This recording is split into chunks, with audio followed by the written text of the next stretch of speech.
Bismillahirrahmanirrahim. Assalamualaikum warahmatullahi wabarakatuh. Selamat sore, salam sejahtera bagi kita semuanya. Om Swastiastu, Namo Buddhaya, salam kebajikan. Bapak, Ibu, dan saudara-saudara sebangsa dan setanah air, pemerintah telah menetapkan COVID-19 sebagai jenis penyakit dengan faktor risiko yang menimbulkan kedaruratan kesehatan masyarakat. Dan oleh karenanya, pemerintah menetapkan status kedaruratan kesehatan masyarakat.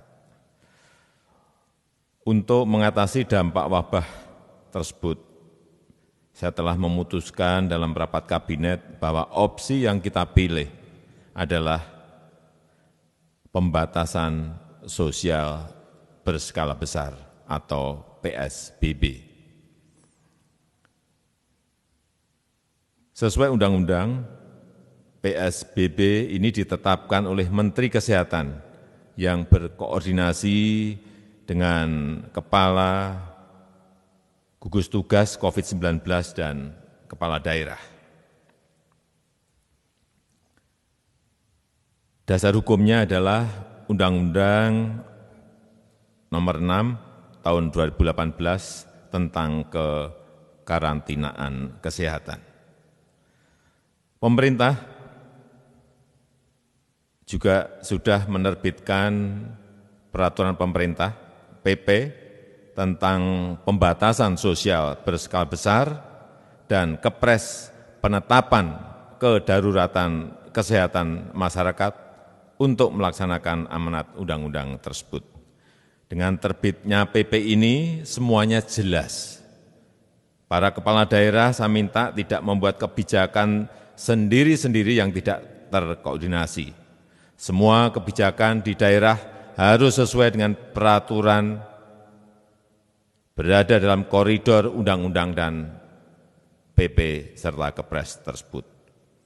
Polri juga dapat mengambil langkah-langkah penegakan hukum yang terukur dan sesuai undang-undang agar PSBB dapat berlaku secara efektif dan mencapai tujuan mencegah meluasnya wabah.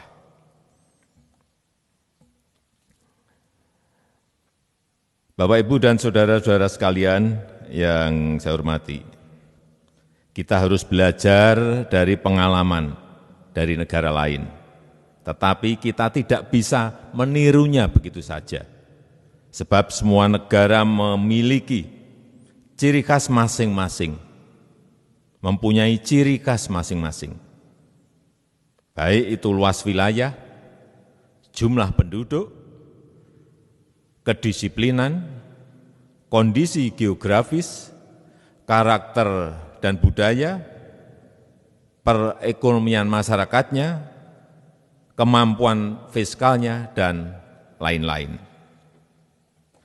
Oleh karena itu, kita tidak boleh gegabah dalam merumuskan strategi.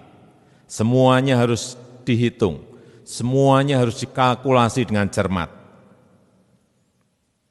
Dan inti kebijakan kita sangat jelas dan tegas. Yang pertama, kesehatan masyarakat adalah yang utama. Oleh sebab itu, kendalikan penyebaran COVID-19 dan obati pasien yang terpapar. Yang kedua, kita siapkan jaring pengaman sosial untuk masyarakat lapisan bawah agar tetap mampu memenuhi kebutuhan pokok dan menjaga daya beli.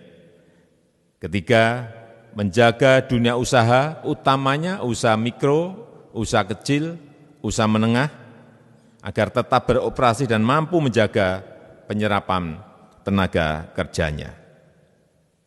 Dan pada kesempatan ini, saya akan fokus pada penyiapan bantuan untuk masyarakat lapisan bawah. Pertama, tentang PKH. Jumlah keluarga penerima akan ditingkatkan dari 9,2 juta menjadi 10 juta keluarga penerima manfaat. Sedangkan besaran manfaatnya akan dinaikkan 25%. Misalnya, Komponen ibu hamil naik dari 2,4 juta rupiah menjadi 3 juta rupiah per tahun. Komponen anak usia dini 3 juta rupiah per tahun. Komponen disabilitas 2,4 juta rupiah per tahun.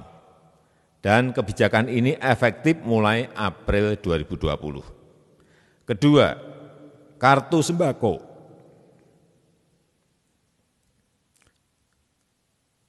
Jumlah penerima akan dinaikkan dari 15,2 juta penerima menjadi 20 juta penerima manfaat.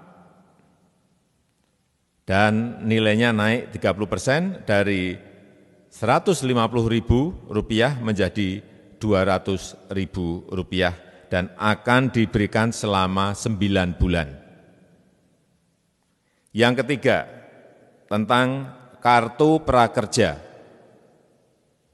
Anggaran kartu prakerja dinaikkan dari 10 triliun rupiah menjadi 20 triliun rupiah. Jumlah penerima manfaat menjadi 5,6 juta orang, terutama ini adalah untuk pekerja informal serta pelaku usaha mikro dan kecil yang terdampak COVID-19.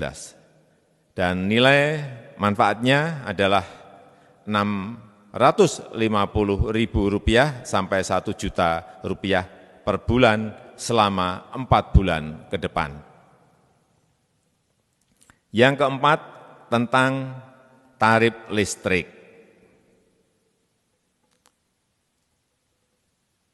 Perlu saya sampaikan bahwa untuk pelanggan listrik 450 VA yang jumlahnya sekitar 24 juta pelanggan akan digratiskan selama 3 bulan ke depan, yaitu untuk bulan April, Mei, dan bulan Juni 2020.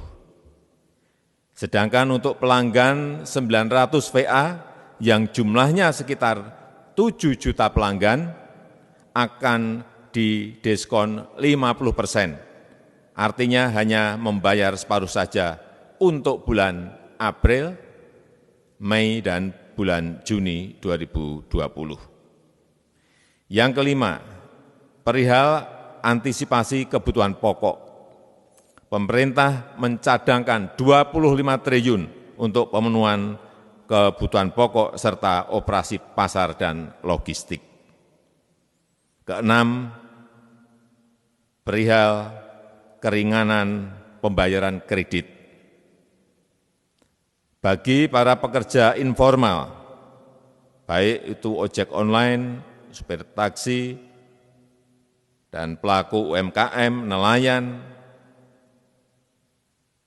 dengan penghasilan harian, dengan kredit di bawah 10 miliar, OJK telah menerbitkan aturan mengenai hal tersebut dan dimulai berlaku April ini, bulan April ini. Telah ditetapkan prosedur pengajuannya tanpa harus datang ke bank atau perusahaan leasing, cukup melalui email atau media komunikasi digital seperti WA. Saya rasa itu yang bisa saya sampaikan pada kesempatan yang baik ini. Terima kasih. Wassalamualaikum warahmatullahi wabarakatuh. Baik Bapak, selamat sore. Ada beberapa pertanyaan dari wartawan yang sudah masuk. Yang pertama, Ican dari kompas.com. Kebijakan yang Bapak umumkan terkait relaksasi kredit belum jalan di lapangan. Banyak pengemudi ojek online dan taksi yang masih ditagih oleh debt collector. Lalu OJK juga mengakui aturan untuk leasing belum rampung. Apa langkah selanjutnya untuk memastikan kebijakan ini akan berjalan? Sudah saya konfirmasi ke OJK, dimulai bulan April ini sudah efektif. Saya juga telah menerima peraturan otoritas jasa keuangan ini, khusus yang berkaitan dengan kredit tadi. Artinya sekali lagi, bulan April ini sudah bisa berjalan. Baik, berikutnya dari Rafiq Panjaitan dari Media Kumparan. Yang pertama, mengapa memunculkan wacana darurat sipil? Memang seberapa bahaya virus corona ini di Republik Indonesia? Yang kedua, bagaimana teknis pelaksanaan penerapan pembatasan sosial berskala besar atau PSBB? Akankah diatur dalam PP atau Perda dan mulai berlaku kapan? Dan bukankah sekarang sebenarnya sudah PSBB dan kalau berlaku, berlakunya di wilayah mana saja? Ya, semua skenario itu kita siapkan. Dari yang ringan, dari yang moderat, sedang, maupun yang terburuk. Darurat sipil itu kita siapkan apabila memang terjadi keadaan yang abnormal.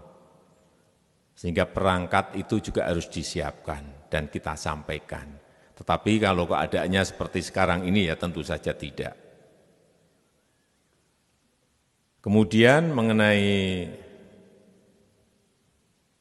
PSBB,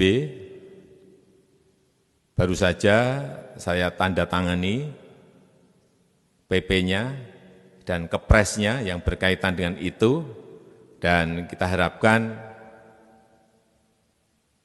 dari setelah ditandatanganinya PP dan Kepres itu mulai efektif berjalan. Oleh sebab itu, saya berharap agar provinsi, kabupaten, dan kota sesuai dengan undang-undang yang ada, silakan berkoordinasi dengan Ketua Satgas COVID-19 agar semuanya kita memiliki sebuah aturan main yang sama, yaitu Undang-Undang PP dan Kepres yang telah tadi baru saja saya tanda tangani.